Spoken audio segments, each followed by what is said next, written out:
I want to talk about Alexandria. Yeah. So, is it true there was absolutely? So I think basically what you've already said is that there is no evidence of the Bible before the Library of Alexandria. Right. I mean, more specifically, before the turn of the 3rd century BCE, that corresponds to the founding of the Library of Alexandria as a phenomenon. Mm-hmm. Yeah. And so, I know you explained this on Neil's podcast. I thought it was fascinating. The two guys who were students of Aristotle who created Alexandria. Well, that's Alexander the Great and Ptolemy. Childhood friends who studied in the academy, in Aristotle's academy. And later with, Theophrastus, who was the heir of Aristo, took over the academy and was probably the visionary for the Library of Alexandria, or for the phenomenon of Alexandria. The reason I say phenomenon of Alexandria is that Alexandria in antiquity was truly a science fictional city. I mean, it was something that the world has never seen before. It wasn't just Silicon Valley, like Silicon Valley, but truly, I mean, what they had.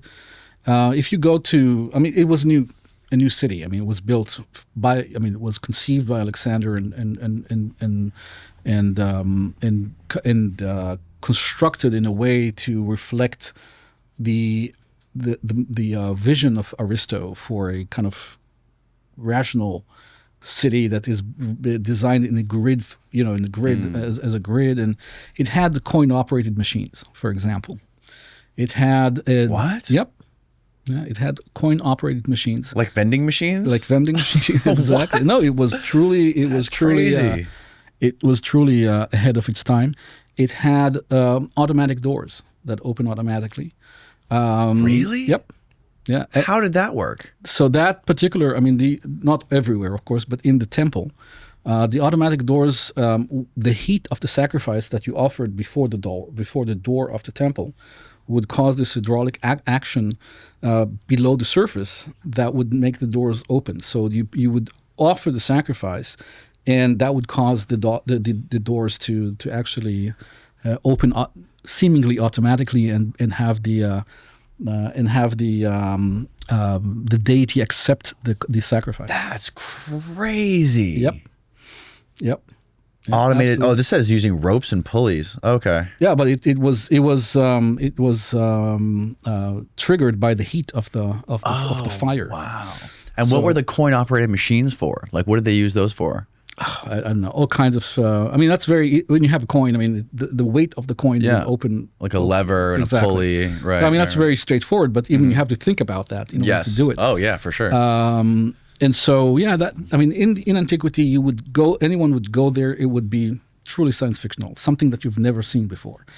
And now the library, we often talk about the library, but the library was a part of a much bigger metropolis. Complex. No, just a complex of the palace of Ptolemy.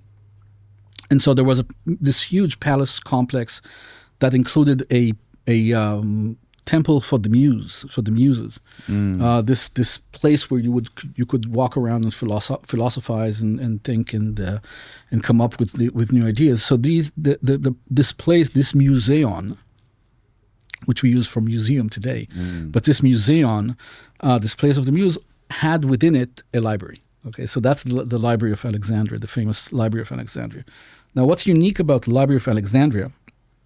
Technically, we had libraries even before Alexandria, but those libraries, like the Library of Ashurbanipal and other great monarchs of antiquity, those libraries were really more archives than libraries. They were there in order to store texts and to train scribes, and mostly to store omen texts that predict the future, and they wanted to be able to store those texts and refer back to them.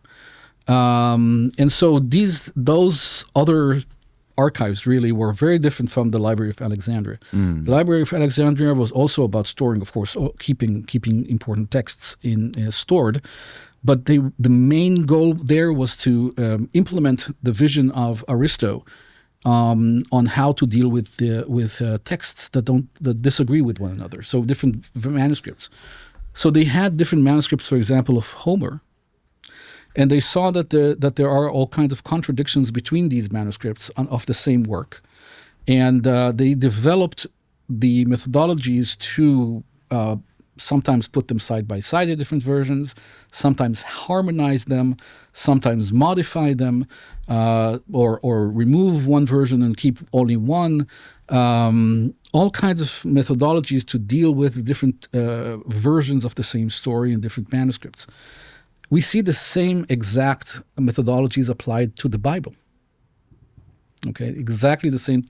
We see we see two accounts side by side. We see harmonizations. We see the same type of editing methodologies applied to the Bible as well. It's like ChatGPT of antiquity. If you want to look at it that way, yeah. But it's as I said, before Alexandria. So before the turn of the 3rd century, I should say, as a historian, I came to this from a different angle. I noticed that before the turn of the 3rd century, there is nothing. Nothing? What do you mean nothing? No, as we said, there's absolutely no trace of any hint of knowledge of anything biblical in all of these thousands of documents we talked about it earlier. There's absolutely nothing. There's deafening silence before the turn of the 3rd century.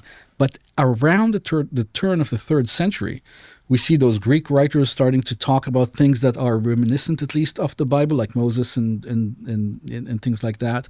Not necessarily. That doesn't necessarily mean that they knew of the biblical text, right? Again, if we go back to what we talked about earlier about projection, the fact that they mentioned Moses or they mentioned the 12 tribes doesn't mean that they knew about the biblical text. Right. They might have been familiar with. This was the source for the later biblical.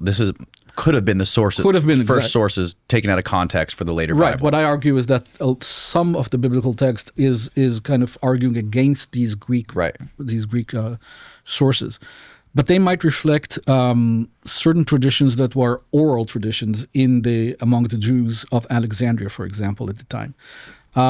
They might reflect all kinds of other traditions that we're not familiar with. But they don't necessarily mean that they were familiar with the biblical text, because they're not really arguing with the biblical text. That's the main point. Right. They're coming in and saying this was the case, and they're not trying to show that the biblical text is wrong, whereas the biblical text is trying to show that they're wrong. Right. Right. So that means that that actually hints at a certain precedence here of the Greek sources over the biblical sources.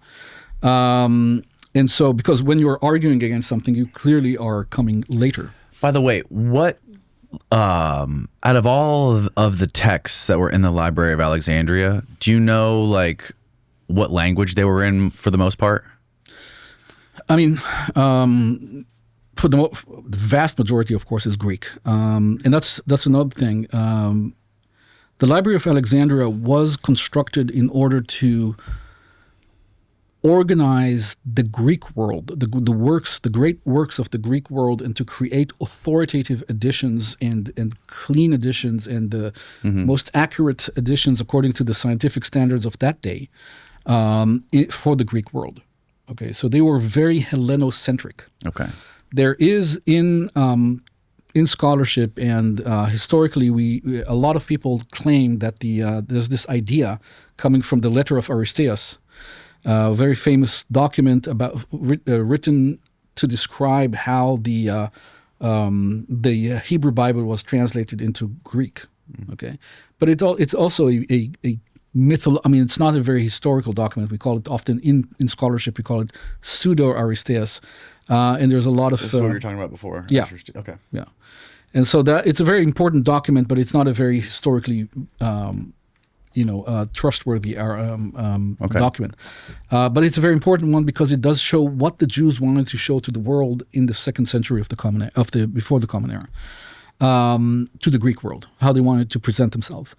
And in that document, in this letter of Aristeas, supposedly the king Ptolemy wanted to commission a translation of the Hebrew Bible into the Greek. Okay, and in order to keep that in the Library of Alexandria, there are a lot of problems with that idea. First of all, as I said, they were not really interested in anything that's not Greek. Right. The idea of them commissioning a work like that is simply antithetical to how Alexandria operated.